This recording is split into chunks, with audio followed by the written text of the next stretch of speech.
نحمده ونصلي ونسلم على رسوله الكريم اما بعد اعوذ باللہ من الشیطان الرجیم بسم اللہ الرحمن الرحیم اذا جاءك المنافقون قالوا نشهد انك لرسول الله والله يعلم انك لرسوله والله يشهد ان المنافقين لكاذبون اتخذوا ايمانهم جنة فصدوا عن سبيل الله انهم ساء ما كانوا يعملون ذلك بأنهم آمنوا ثم كفروا فتبع على قلوبهم فهم لا يفقهون صدق اللہ العظیم۔ یہ سورۃ المنافقون نبی کریم صلی اللہ علیہ وسلم پر اس وقت یہ نازل ہوئی ہے جب نبی کریم صلی اللہ علیہ وسلم غزوہ بنو المصطلق سے واپسی کا ارادہ فرما رہے تھے۔ ایک مقام پر آپ نے پڑاؤ کیا ہوا تھا اور اس موقع پر آپ کے ساتھ اس غزوے میں کچھ منافقین بھی شامل تھے۔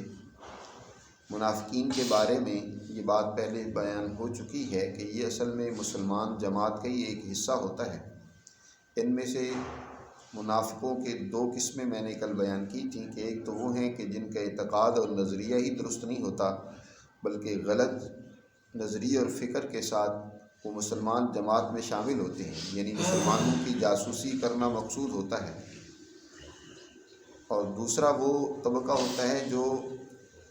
نظریہ تو اس کا قدر ٹھیک ہوتا ہے لیکن عمل اور کردار اس نے اپنا نہیں بدلا ہوتا۔ کمزور ایمان والے بھی ان کو کہا جا سکتا ہے، اور اسی طرح ان رویوں کو جو ان کے اندر موجود ہوتے ہیں اس کی بنیاد پر قرآن نے ان کو منافق بھی کہا ہے۔ نبی کریم صلی اللہ علیہ وسلم نے بھی منافقوں کی علامات ذکر کی ہیں، اور یہ ہمیشہ سے اس طرح کا طبقہ درمیان والا مذبذبین بین ذالک لا الہ ہؤلاء ولا الہ ہؤلاء، درمیان والا جو طبقہ ہے نہ تو وہ سچا مخلص اور مومن ہوتا ہے کہ اس کے لیے ہر طرح کی جانی مالی قربانی دے، اور نہ ہی وہ اس سے باہر ہوتا ہے، درمیان والا ہوتا ہے، کبھی ادھر تو کبھی ادھر، کبھی ادھر کا موافق ہوا آئی تو ادھر شامل ہو گیا، کبھی ادھر کی موافق ہوا آئی تو ادھر سے نکل گیا۔ اب لفظ نفاق کی بھی قدر تشریح کو سمجھ لیا جائے۔ نفاق عربی کے اندر یہ مصدر ہے باب مفاعلہ کا۔ مفاعلہ مقاتلہ یا مجاہدہ اسی سے ہے۔ اس کا ایک مصدر قتال یا نفاق بھی آتا ہے، اور نفاق عام طور پر قدیم زمانہ میں قلعوں کی صورت میں آبادیاں زیادہ تر ہوا کرتی تھیں۔ لوگ اپنی حفاظت کے لیے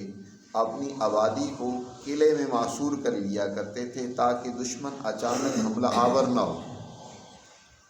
اور اس قلعے میں ایک راستہ انتہائی خفیہ رکھا جاتا تھا جس کا علم صرف مخصوص طبقے کو، مخصوص افراد کو ہوتا تھا کہ جب کبھی دشمن نے اچانک حملہ کر لیا یا قلعے کی دیوار کو توڑ کر وہ اس میں داخل ہو جاتا تھا تو اس خفیہ راستے سے جو حکمران طبقہ ہوتا تھا، اس قلعے کا سربراہ طبقہ ہوتا تھا، اس خفیہ راستے سے نکل جاتا تھا۔ وہ خفیہ راستہ سرنگ کی صورت میں بہت دور کہیں جا کر کسی جنگل کے قریب جا کے نکلتا تھا، جس کی وجہ سے عام لوگوں کو پتہ نہیں چلتا تھا کہ قلعے کے ارد گرد باہر بھی اگر فوج موجود ہوتی تھی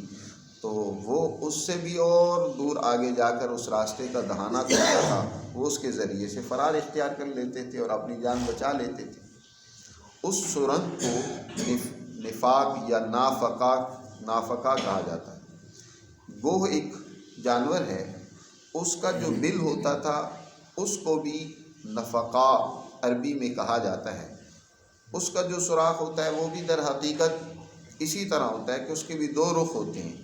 ایک طرف سے بظاہر لگ رہا ہوتا ہے کہ وہ ادھر ہوگی، اور شکاری اس کو تلاش کرنے کے لیے وہاں پہنچتا ہے، وہاں کتے کو چھوڑتا ہے یا کوشش کرتا ہے، لیکن وہ دوسرے خفیہ راستے سے باہر نکل کر بھاگ جاتا ہے۔ اس لیے اس بل کو بھی نفقہ کہا جاتا ہے، اسی سے نفق۔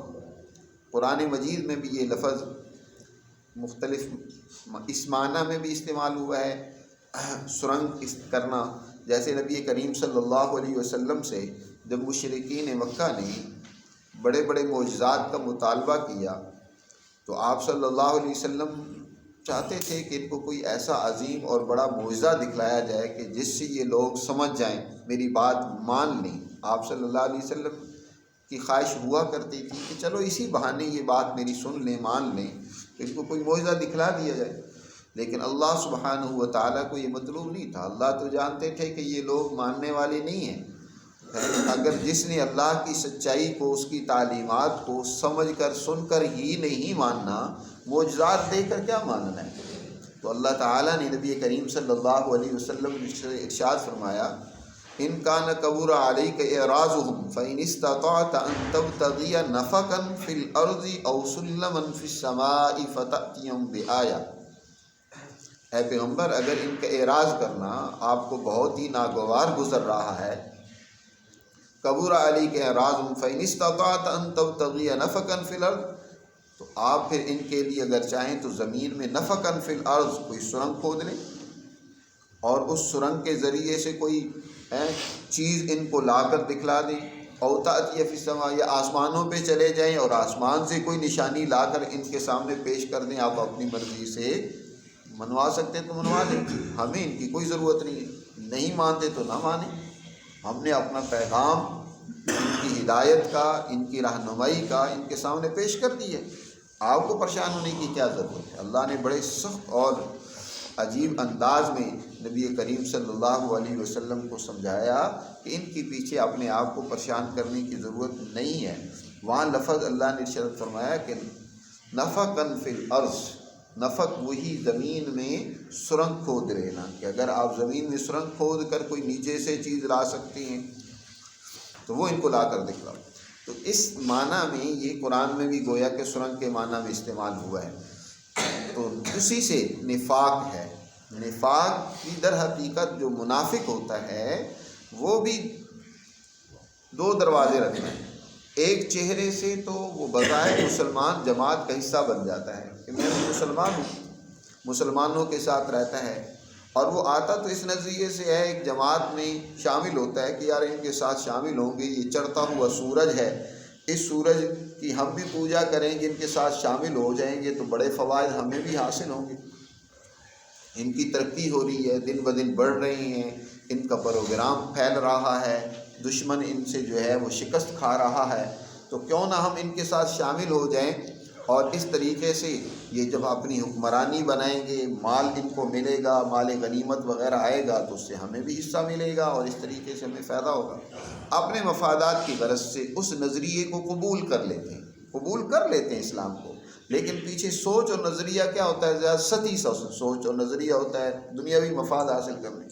مثلا آج کے دور میں کوئی یوں سمجھیں، مسلمان نماز بھی پڑھنے لگ پڑے اور یہ سوچ رکھ لے کہ یار نماز پڑھنی چاہیے، نماز پڑھنے کے نتیجے میں رزق میں بڑی برکت ہو جاتی ہے، وہ رزق حاصل کرنا چاہتا ہے، اس کے لیے نفلیں پڑھی جا رہا ہے۔ کوئی بیٹھا ہے کونے میں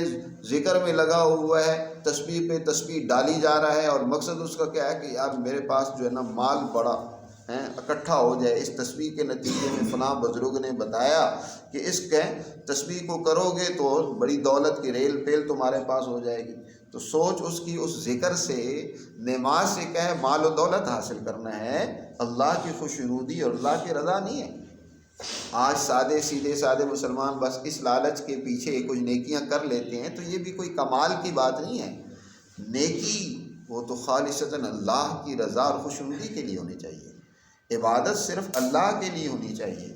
حتیٰ کہ جنت کے لیے بھی نہیں ہونی چاہیے۔ رابعہ بصری کا وہ قول بڑا مشہور ہے، اور بہت بات انہوں نے حقیقت پر مبنی لوگوں کو سمجھانے کے لیے کہی ہے، کہ انہوں نے دیکھا کسی نے ان کے ایک ہاتھ میں پانی کا پیالہ ہے، دوسرے ہاتھ میں آگ ہے، تو وہ دوڑے جا رہے ہیں۔ کسی نے کہا رابعہ کدھر بھاگی جا رہی ہیں؟ انہوں نے کہا اس پانی سے جو ہے نا جہنم کو بھجانے چلی ہوں اور اس آگ سے جنت کو جلانے چلی ہوں۔ انہوں نے کہا کیا بات ہے رابعہ، یہ کیا تو کہہ رہی ہے؟ اولا تو ایسا ہوگا نہیں، لیکن دوسرا یہ کہ آپ جنت کو کیوں جلانا چاہتی ہیں، جہنم کیوں ختم کرنا چاہتی ہیں؟ کہنے لگی کہ میں نے دیکھا کہ کوئی تو میرے مالک اور رب کو یاد کرتا ہے جنت کی طلب میں، اور کوئی تو اس کی عبادت اور بندگی کر رہا ہے جہنم سے بچنے میں۔ میرے رب کی تلاش میں کون لگا ہوا ہے، میرے رب کو راضی کرنے، اپنے مالک کو خوش کرنے میں کون لگا ہوا ہے؟ تو لالچ ہے نا، یہ بھی تو لالچ کے پیچھے کوئی کام کرنا ہے۔ اللہ کا بندہ ہو، اس کی بندگی تو اس لیے کرنی چاہیے کہ میں اپنے مالک کا بندہ ہوں، اس کی بندگی نہیں کروں گا تو کیا کروں گا؟ ایک غلام ہو، ایک نوکر ہو، وہ اپنے آقا کی غلامی نہیں کرے گا تو کیا کرے گا؟ وہ کس چیز کا غلام ہے؟ بندہ ہونے کا تو مطلب بندگی ہے۔ میں اگر بندہ ہوں تو میں اللہ کی بندگی اور اطاعت کروں، اس کا حکم بجا لاؤں، اور یہ بھی حقیقت ہے کہ اس کا ہر حکم میرے ہی فائدے کے لیے ہوگا، میری ہی ترقی اور کامیابی کے لیے ہوگا۔ ماں باپ اپنی اولاد کے لیے کچھ بھی کہیں، اسے ڈانٹیں، اسے پیار سے سمجھائیں، سخت لہجے سے سمجھائیں، لیکن ان کے پیش نظر تو در حقیقت وہ محبت ہے اپنی اولاد کی، کہ جس کی وجہ سے وہ اپنے بچے کو کچھ بہتری کے راستے پہ ڈالنا چاہتے ہیں، اس کی ترقی کے لیے سوچتے ہیں، اس کی اچھائی کے لیے سوچتے ہیں۔ اس کے پیچھے دشمنی تو ماں باپ کی موجود نہیں ہے، اس ڈانٹ کے پیچھے بھی محبت موجود ہوتی ہے والدین کی، جس کو بچہ اس وقت سمجھ نہیں رہا ہوتا، اور وہ غصے میں نہ کہ میرا ماں باپ ہر وقت مجھے جو ہے وہ ڈانٹ ڈپڑی دیتے رہتے ہیں۔ تو اللہ میاں کی طرف سے بھی سختی بندے کے ساتھ ہوتی بھی ہے، تو اس کے پیچھے بھی اللہ کی مہربانی و عنایت ہوتی ہے۔ تو بہر صورت سچا مسلمان تو وہی ہے جو صرف اللہ کی خوشنودی، اپنے مالک کی رضا کی خاطر اس کے احکامات کو بجا لاتا ہے۔ منافق وہ در حقیقت اسلام میں بھی داخل ہوتا ہے تو مفاد پرستی اس کے پیش نظر ہوتی ہے، وہ خود غرضی کا شکار ہوتا ہے۔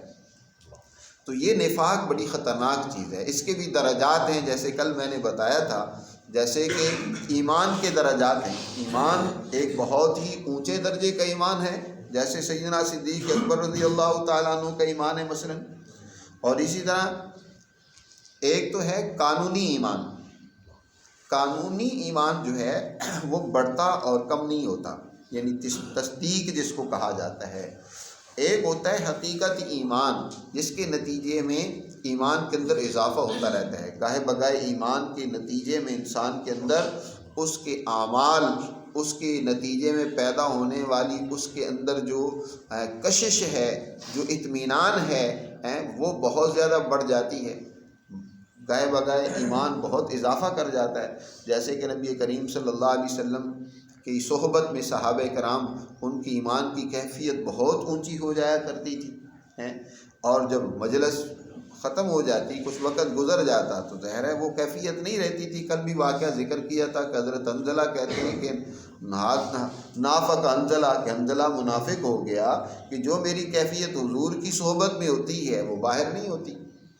تو بہر صورت یہ ہے کہ عبادات و طاعات، اولیاء اللہ، علماء ربانی، اور پھر نبی پاک صلی اللہ علیہ وسلم کا تو کیا کہنا، ان کی صحبت سے جو ایمان میں اضافہ ہوتا ہے، تو جتنا کسی کا زیادہ ایمان ہوتا ہے اتنا ہی اس کو اطمینان زیادہ ملتا ہے۔ اسی طرح منافقت کے بھی درجات ہوتے ہیں، کسی کے اندر نفاق بہت اونچے درجے کا ہوتا ہے، اور کسی کے اندر نچلے درجے کا، اور کسی کے اندر درمیانے درجے کا، مختلف درجات کے ساتھ۔ بہرکیف نفاق کے رویے قرآن نے ڈسکس کیے ہیں کہ یہ رویے جو ہوتے ہیں نا، جیسے کل میں نے احادیث کی روشنی میں ذکر کیا تھا، نبی پاک صلی اللہ علیہ وسلم نے ایک حدیث میں 3 اور ایک میں 4 مختلف موقعوں پر آپ نے مختلف علامات منافقت کی ذکر کی ہیں۔ ان میں سے ایک جو منافقت کی نشانی ہے وہ جھوٹ بولنا ہے۔ یہاں بھی اس کا قرآن نے ذکر کیا سب سے پہلے، اذا جاءك المنافقون قالوا نشهد انك لرسول الله والله يعلم انك لرسول والله يشهد ان المنافقين لكاذبون۔ جب آپ کے پاس منافق آتے ہیں اور وہ آ کر کہتے ہیں نشہد، ہم اس بات کی شہادت دیتے ہیں، گواہی دیتے ہیں کہ بے شک آپ اللہ کے رسول ہیں۔ اللہ بھی گواہی دیتا ہے کہ انک لرسول، یقیناً آپ اللہ کے رسول ہیں۔ واللہ یشہد، اللہ جانتا ہے، اللہ ہی نے آپ کو رسول بنایا ہے، اللہ بھی گواہی دیتا ہے۔ لیکن اللہ اس بات کی بھی گواہی دیتا ہے کہ ان المنافقین لکاذبون، بے شک منافق اس میں جھوٹے ہیں، ان کے دل کے اندر آپ کی رسالت کا یقین جو ہونا چاہیے وہ موجود نہیں ہے۔ یہ زبان سے جو گالی کر رہے ہیں الفاظ کو، محض زبان سے الفاظ بول لینا، لیکن دل میں اس کی تصدیق موجود نہ ہو، دل میں اس کا یقین و اذعان موجود نہ ہو، تو یہ تو جھوٹ ہے، جو دوسروں کو دھوکہ دینا ہے۔ اللہ جانتا ہے کہ آپ واقعی اللہ کے رسول ہیں، لیکن یہ جھوٹ بول رہے ہیں، دل میں کچھ اور ہے۔ اسی طرح جھوٹ بھی اسی کو کہتے ہیں نا کہ دل کے اندر کچھ اور چور چھپا ہوتا ہے، زبان سے دوسرے کو مطمئن کرنے کے لیے وہ کچھ اور کہانی سنا رہا ہوتا ہے۔ حضور نے بھی یہی سب سے پہلی نشانی بیان فرمائی ہے، اذا حدث کذبا، کہ منافق جب وہ بات کرتا ہے، اذا حدث کذبا، کہ جب بھی وہ بات کرے تو جھوٹ بولتا ہے، دوسرے کو دھوکہ دینے کی کوشش کرتا ہے۔ یاد رکھو یہ جھوٹ عادت جب بن جائے، رویہ بن جائے تو یہ خطرناک ہوتا ہے، یہ منافقت کی نشانی ہے۔ ایک ہی ہے کہ انسان کسی وقت غلطی سے، بھولے سے مغلوب ہو کر جان بچانے کے لیے جھوٹ بول رہتا ہے، اس کی عادت نہیں ہے، لیکن ایک ہی ہے کہ بس اس نے تو عادت بنا لی ہے، کاروبار میں ہی جھوٹ ہی بولی جا رہا ہے، کپڑا بیچنا ہے، سبزی بیچنی ہے، کوئی چیز بھی بیچنی ہے تو بس اس میں وہ جھوٹ ہی سے کام لیتا جا رہا ہے، تو اس نے اپنے رویے اور عادت بنا لیے جھوٹ کے، تو یہ منافقت کی نشانی۔ جب کوئی بھی غلط خصلت اور رویہ عادت بن جائے، مسلسل انسان کرتا چلا جائے تو وہ بڑا خطرناک ہوتا ہے، اس سے بچنے کی ضرورت ہے۔ ان آیات کا شان نزول بھی کچھ اس طرح ہوا، جیسے میں ذکر کر رہا تھا کہ ایک غزوے میں حضور صلی اللہ علیہ وسلم، یہ غزوہ بن المستلق کا تھا کہ جس میں حضرت جویریہ رضی اللہ تعالیٰ عنہ کے والد،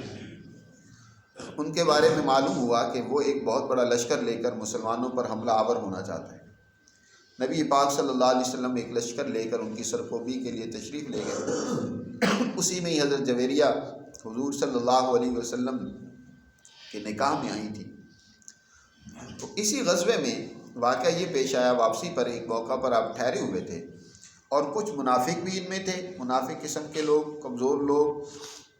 وہ بھی اس میں شامل تھے اس غزوے میں، اور وہ آپس میں بیٹھے، عبداللہ بن ابی جو منافقوں کا سرغنہ تھا، وہ ان کا سربراہ بھی ساتھ تھا، وہ اپنے ان دوستوں کے ساتھ بیٹھا ہوا گپ شپ لگا رہا تھا، اور اس میں کہنے لگا کہ دیکھو ان مہاجروں نے یہ ہجرت کر کے آئے ہیں، جن میں آپ صلی اللہ علیہ وسلم کی طرف بھی اس نے اشارہ کیا کہ انہوں نے مدینہ میں آ کر ہم نے ان کی عزت کی، لیکن انہوں نے تو ایسا ہی ہے، اس کی مثال جیسے کہ کتے کو انسان پالے نا، لیاذ باللہ، کتے کو پالے، کھلائے پلائے، اور وہ جب طاقتور ہو جائے تو اسی مالک کو کاٹ کھائے۔ تو ان کو ہم نے کھلایا پلایا، یہاں جگہ اور ٹھکانہ دی، اور یہ ہمارے اوپر ہی فوقیت رکھتے ہیں، ہمارے اوپر ہی بڑھتری اور عزت پاتے ہیں۔ اب ہم مدینہ جا کر ہم میں سے جو عزت والے ہیں وہ ان ذلیلوں کو وہاں سے نکال دیں گے۔ اس مجلس میں ایک بہت کم عمر صحابی حضرت زید بن ارقم رضی اللہ تعالیٰ عنہ بھی موجود تھے۔ ابھی یہ زیادہ عمر رسیدہ نہیں تھے، نوجوان بچے ہی تھے، یہ بیٹھے ہوئے تھے۔ انہوں نے جب یہ بات سنی تو انہوں نے سخت برا بھلا کہا عبداللہ کو کہ ذلیل تو ہے، نبی پاک صلی اللہ علیہ وسلم ذلیل نہیں ہے۔ اس نے پینترا تو بدل لیا، فوراً کہا نہیں میں تو ویسے ہی مذاق کے طور پر کہہ رہا تھا، لیکن ایسی بات کہنا نبی پاک صلی اللہ علیہ وسلم کی شان کے بارے میں یا صحابہ کے بارے میں، چاہے مذاق کے طور پر ہو، تو وہ تو ایک بہت بڑی اندر کی منافقت کا اظہار و اعلان تھا۔ یہ بات ہو آپس میں جب اس کا چرچا ہوا اور یہ بات حضور صلی اللہ علیہ وسلم تک پہنچی تو عبداللہ نے صاف انکار کر دیا، جی میں نے تو کوئی ایسی بات کی ہی نہیں ہے۔ حضرت زید کے چچا نے بھی کہا کہ ہو سکتا ہے کہ تم نے مغالطے سے کچھ اور بات سنی ہو، بات وہ کچھ اور کر رہے ہوں اور تم نے ان کی طرف، حضور کی طرف اس کی نسبت کر دی ہو، ایسا تو نہیں ہوگا۔ انہوں نے کہا جی نہیں، میں نے اس مجلس میں یہ بات سنی ہے، اپنے کانوں سے سنی ہے، اور پھر جب حضور کے پاس پہنچی تو حضور صلی اللہ علیہ وسلم نے زید کو بلا کر پوچھا تو اس موقع پر بھی اس عبداللہ نے وہ کچھ باتیں اس طرح بنائی، انہوں نے کہا جی میں آپ کی شان میں ایسے کہہ سکتا ہوں، بھلا میں کیسے آپ کی شان یوں گھٹا سکتا ہوں یا آپ کے بارے میں کہہ سکتا ہوں، وغیرہ وغیرہ۔ اور وہ تھا بھی بڑا سردار تھا، اپنی قوم کا وڈیرا تھا عمر کے لحاظ سے بھی۔ حضور نے اس کی بات کی تصدیق کرتے ہوئے زید کی بات کو گویا کہ ایک درجے میں جو ہے وہ رد کر دیا کہ نہیں اس نے نہیں کہی ہوگی، آپ کو مغالطہ لگا۔ لیکن حضرت زید رضی اللہ تعالیٰ عنہ پریشان رہنے لگ پڑے کہ یار یہ تو میری جو نا ایک درجے میں سبکی ہو گئی کہ میں نے گویا حضور صلی اللہ علیہ وسلم کے سامنے غلط بیانی کی اور مسلمان جماعت نے نا اتفاقی پیدا کرنے کی کوشش کی ہے۔ اس سے پہلے ہی ہر وقت حضور کے ساتھ ساتھ ہی رہتے تھے صحابی حضرت زید، پریشان رہنے لگے، اللہ سے ہی دل میں دعا کر رہے تھے کہ یا اللہ میں نے غلط بیانی تو نہیں کی۔ کچھ ہی دیر بعد ہی آیات نازل ہوئی جس میں اللہ تعالیٰ نے ارشاد فرمایا اذا جاءک المنافقون قالوا نشهد انک لرسول اللہ، کہ یہ منافق آپ کے پاس آ کر بڑی جد و مد کے ساتھ دعویٰ کرتے ہیں اور آپ کی رسالت کا اقرار و اعلان کرتے ہوئے کہتے ہیں انک لرسول اللہ، کہ آپ اللہ کے رسول ہیں، ہم کیسے آپ کی شان میں گستاخی کر سکتے ہیں۔ بڑی اس نے باتیں بنا کر کہیں۔ اللہ فرمانے لگا کہ یہ اللہ جانتا ہے کہ آپ واقعی اس کے رسول ہیں، لیکن یہ بھی بات جان لیں، اللہ اس بات کی بھی گواہی دیتا ہے کہ ان المنافقین لکاذبون، بے شک منافق یہ جھوٹ بولتے ہیں، یہ جھوٹے ہیں، یہ غلط بیانی سے کام لے رہے ہیں۔ تو یہ آیات نازل ہوئی حضور صلی اللہ علیہ وسلم پر۔ جب ان آیات کا نزول ہوا تو حضور نے اپنے مخلص صحابہ سے ذکر کیا کہ ان لوگوں نے یہ باتیں کی ہیں۔ آگے ان کی ان باتوں کا تذکرہ بھی اسی سورہ مبارکہ میں آ رہا ہے۔ تو حضرت عمر فاروق رضی اللہ تعالیٰ عنہ نے اجازت مانگی کہ اللہ کے رسول مجھے اجازت دیں کہ اس منافق کی گردن اڑا دوں، لیکن آپ صلی اللہ علیہ وسلم نے بہر صورت اس کی اجازت تو نہیں دی۔ اس عبداللہ بن ابی کے بیٹے کو جب پتہ چلا، وہ آ کر حاضر ہوئے اور عرض کی کہ اللہ کے رسول،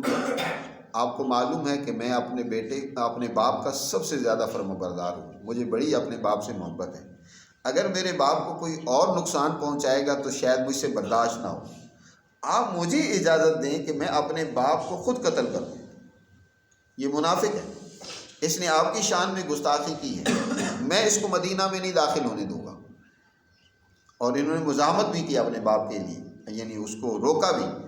اور اس موقع پر جو ہے وہ اپنے باپ کی وہ تمام عزت محبت کو ایک طرف رکھ دیا حضور صلی اللہ علیہ وسلم اور دین کی خاطر۔ لیکن نبی پاک صلی اللہ علیہ وسلم نے منع فرما دیا کہ نہیں، مجھے اس کی اجازت نہیں، بلکہ یہاں تک کی بھی کہ عبداللہ بن ابی کا یہی واقعہ نہیں اور اس طرح کے بے شمار واقعات تھے جس سے اس کی منافقت کھل کر سامنے آ گئی۔ اصل میں صحابہ نے، پھر خاص طور پر خزرجی صحابہ نے حضور سے عرض کی کہ اللہ کے رسول اصل وجہ یہ ہے کہ اس کے دل میں جو خار پیدا ہو گئی ہے نا، جو منافقت پیدا ہو گئی ہے، اس کی وجہ یہ ہے کہ آپ کے آنے سے پہلے مدینہ کے یہ سارے اوس اور خزرج کے لوگ اکٹھے ہو کر اس کی تاج پوشی کرنے والے تھے، اس کو اپنا سردار بنانے والے تھے۔ بس ایک رسم چھوٹی سی باقی رہ گئی تھی، باقی سارے ہم نے ہار وغیرہ اور ساری اس کی تاج پوشی کے وہ سارا سامان تیار کر لیا تھا۔ آپ اتنی دیر میں تشریف لے، اللہ نے آپ کو ہمارے لیے رحمت بنا کر بھیجا اور اس کی تاج پوشی اور وہ سرداری گھرل ہو گئی، وہ ختم ہو گئی۔ پھر تو آپ تھے، آپ کی پھر اتباع تھی اور آپ کی ہی بات چلتی، آپ کا نظام چلتا۔ تو اس کے دل میں وہ دشمنی چھپی ہوئی ہے کہ میری سرداری حضور کی وجہ سے جو ہے وہ پیچھے چلی گئی ہے، اور وہی لوگ کچھ اس کے اردا گرد موجود ہیں جو اس کا تذکرہ کرتے رہتے ہیں، اور اس طرح کی پھر وہ بڑاس، وہ اپنی دشمنی اور عداوت نکالتے رہتے ہیں۔ تو اس لیے آپ اس سے درگزر کریں۔ حضور صلی اللہ علیہ وسلم نے بھی درگزر کیا۔ اس طرح منافق کیونکہ بظاہر مسلمانوں میں شامل ہوتے تھے، اپنے آپ کو مسلمان کہتے تھے، اس لیے ان کے خلاف ایکشن لینا واضح طور پر تو یہ درست نہیں ہے۔ اس سے تو ایک گویا کہ اس تحریک کو نقصان پہنچتا ہے کہ مبادہ دوسرے منافق پراپوگنڈا کریں گے کہ دیکھو ان لوگوں کا تو اپنی ہی جماعت کے افراد پر اعتماد نہیں ہے، انہی کو مارتے یا سزا دیتے ہیں یا ان کے اوپر اعتماد نہیں کرتے۔ اس لیے کسی تحریک کے اندر کوئی کمزور ہو تو اس کے لیے قوانین ایسے بنائے جاتے ہیں کہ وہ کمزور زیادہ دیر چل نہیں سکتا، خود بخود ہی پھر پیچھے ہٹنا شروع ہو جاتا ہے۔ قوانین ایسے بنا دیے جاتے ہیں، ضابطے، اصول اور احکامات ایسے دیے جاتے ہیں، لیکن صراحتاً یا وضاحتاً ان کو نام لے کر ان کو نکال دینا، ان کو ہٹا دینا راستے سے یا اپنے ساتھ سے الگ کر دینا، یہ در حقیقت مصلحت کے بنا پر درست نہیں ہوتا، اور نبی پاک صلی اللہ علیہ وسلم نے بھی کبھی ایسا نہیں کیا، درگزر سے ہی کام لیا۔ تو قرآن مجید نے ان کے رویوں کو جگہ جگہ ذکر کیا ہے، جیسے پیچھے بھی گزر چکا ہے کہ سورہ توبہ میں بڑی تفصیل کے ساتھ ان منافقوں کے رویوں کو بیان کیا ہے قرآن نے، جس سے منافقوں کی حالت کھل کر سامنے آ گئی، اور اسی طرح اس سورہ مبارکہ میں بھی تفصیل کے ساتھ بیان کیا گیا ہے مزید ان کی علامات، جیسے ایک تو جھوٹ بولنا، دوسرا اس کے بعد دوسرا درجہ آتا ہے جب ایک مسلسل بندہ جھوٹ بولتا ہے نا، اعتماد کم ہو جاتا ہے، پھر وہ اپنے اعتماد کو قائم اور بحال رکھنے کے لیے اگلے درجے میں پھر قسم بھی کھانا شروع کر دیتا ہے۔ قسمیں کھانا یہ بھی منافقوں کی نشانی ہوتی ہے، بار بار بات پہ دوسرے کو اعتماد میں لینے کے لیے قسمیں کھانا۔ تو قرآن نے آگے کہا اتخذوا ایمانہم جنۃ، انہوں نے اپنی قسموں کو ڈھال بنا رکھا ہے اپنے بچاؤ کا، فصدوا عن سبیل اللہ، اور یہ اللہ کے راستے پہ نہ تو خود چلتے ہیں نہ انسانیت کو چلنے دیتے ہیں، انہم ساء ما کانوا یعملون، بے شک جو کچھ کر رہے ہیں یہ برے کرتوت ہیں ان کے۔ ذالک بانہم آمنوا ثم کفروا فطبع علی قلوبہم فہم لا یفقہون۔ اگلی آیات کی مزید تشریح انشاءاللہ آئندہ درس میں کریں گے۔ اللہ ہمیں سمجھ نصیب فرمائے۔